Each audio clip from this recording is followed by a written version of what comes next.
morning, kids. I miss you guys so much. Hey, welcome to Sunrise Kids Down online. I'm so excited that it's finally December. I look forward to December because it's my favorite time of year.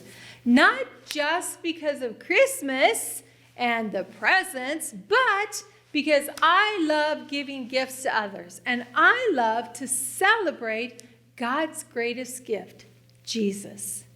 Hey, did you know that God promised Jesus?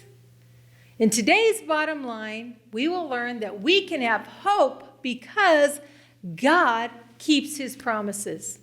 Our Bible verse this week is found in Luke chapter 2, verse 11. It says, "Today in the town of David, a Savior has been born to you. He is the Messiah, the Lord." As we celebrate today, please know that you can trust God no matter what. God keeps his promises, and his promises give us hope for our future in and with Jesus. Enjoy the lesson.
Hey, what's up everybody? My name is Jacob, and if you didn't know by the festive decor behind me, the holidays are upon us. We've got garlands, tree ornaments, tree stars, candy canes. Oh, whoa, that is one big present. I wonder who it's for. To Jacob. That's me.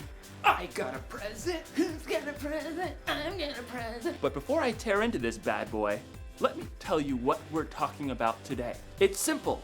We're talking about Christmas! Christmas is celebrating Jesus, God's greatest gift.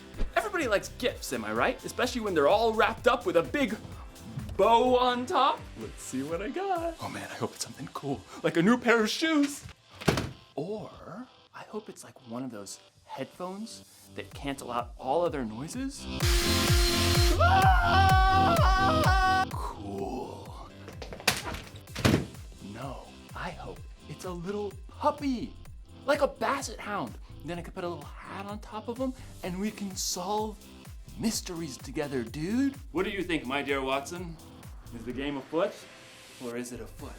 Yeah, that's what I hope. Okay, no, this is what I hope. I hope that it's a trunk full of cash. Then I can buy whatever I want for Christmas. You know something? Hope it's a really cool thing. It can be like the light in the darkness. Today's story is about a time that may have seemed pretty dark, but then God gave his people something to hope for. I can't wait to see what's inside, but I'm gonna wait. Patience is a virtue, Jacob. See you in a few. The Bible. It's 66 books of history, stories, letters, and poetry that fit together to form God's one big story. The epic adventure of how he created us and loves us so much that he made a way to rescue us. As we travel through the Bible, from Genesis to Revelation, we discover people who met God and found their lives changed forever. Now, for an amazing story, inspired by the book of Isaiah, chapter 9, verse 6. Jess stared out the window at the ice beating down. Every holiday plan for the weekend had been canceled. And to top it off, the school had just released Jess's most recent grades. A D in language arts? What happened, Jess? I don't know. You're such a good storyteller. I can't make all the words work out when I try to write it down. Can I go play Mindstorm? Hun, you need to read for an hour first. An hour? I thought it was 30 minutes. Your teacher and I talked. We think a little more reading time will help. Jess glared. I don't have anything to read. You've got an entire bookshelf in your room. Those are little kid books. Then look at Emma's bookshelf. Emma was Jess's older sister, already in high school. Fine, whatever. Jess stalked upstairs to Emma's room, peeked inside. The room was empty, but everything was neatly organized. Emma had even done all of the colorful artwork on her own walls. Miss Perfect. Jess sighed. Everything seemed to come easily to Emma. Writing, math, friends, life. I'll probably be stuck in 5th grade for the rest of my life. Jess stood in front of Emma's bookshelf, running her finger over the thick spines. At last, a swirl of color on the bottom shelf caught her eye. Comic book Bible. Huh. Jess thumped down onto the floor and pulled the book off the shelf. She flipped it open, and color exploded off the page. In the beginning, God created the heavens and the earth. The images of creation were vivid and detailed, as if she were right there. Huh. Pretty cool. Jess found herself drawn into the familiar stories, seeing and hearing them in a brand new way. Moses and the Red Sea, the fall of Jericho, David and Goliath, Esther boldly approaching the king, David's incredible poetry in the Psalms. The Lord is my shepherd, I shall not want. After the Psalms, though, Jess paged into unfamiliar territory. Isn't Daniel in the lion's den around here somewhere? Who's this guy? Jess stared at a man with a long white beard, using a quill to scribble on a scroll. A child will be born to us, a son will be given to us. He will rule over us, and he will be called Wonderful Advisor and Mighty God. He will also be called Father who lives forever, and Prince who brings peace. Hey! Jess nearly dropped the book. She glanced up to see Emma standing in the doorway. What are you doing in my room? Mom said I could pick a book. Well, ask next time, okay? I didn't touch anything.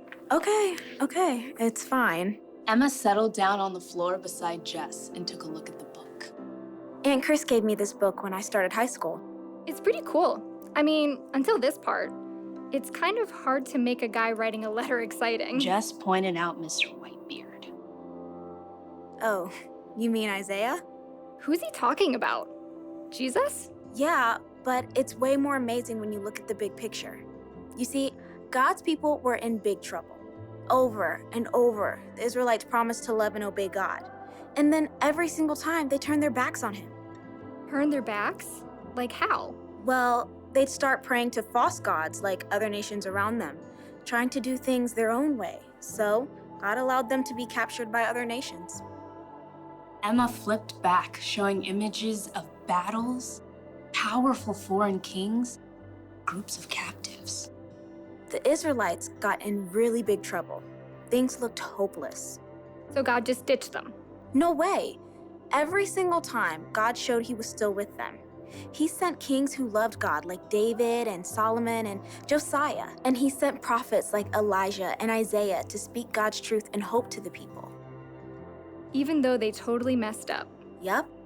Through it all, God promised that he was going to send someone who would rescue them forever. Jess flipped back to Isaiah and read slowly. A child will be born to us, a son will be given to us. He will rule over us. That's only one prophecy. There are hundreds of prophecies in the Old Testament that talk about Jesus coming. Jess nodded, trying to take it in. That's a lot of promises. And God came through. The Israelites had to wait a long time, but God kept every single one of those promises when he sent Jesus to live on earth. His very own son. Oh, little town of Bethlehem and all that.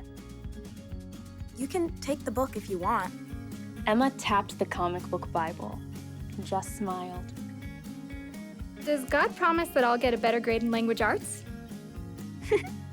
No, but he does promise to be with you and give you the patience and courage you need to keep working on it. They both listened to the ice rattling against the window. Hey, you want to play Mindstorm? Sure, just let me read a little more first. Emma gave a thumbs up, and Jess settled back down to keep reading. She paged forward to the book of Luke, eager to see for herself again how God had delivered on his promise to send a savior.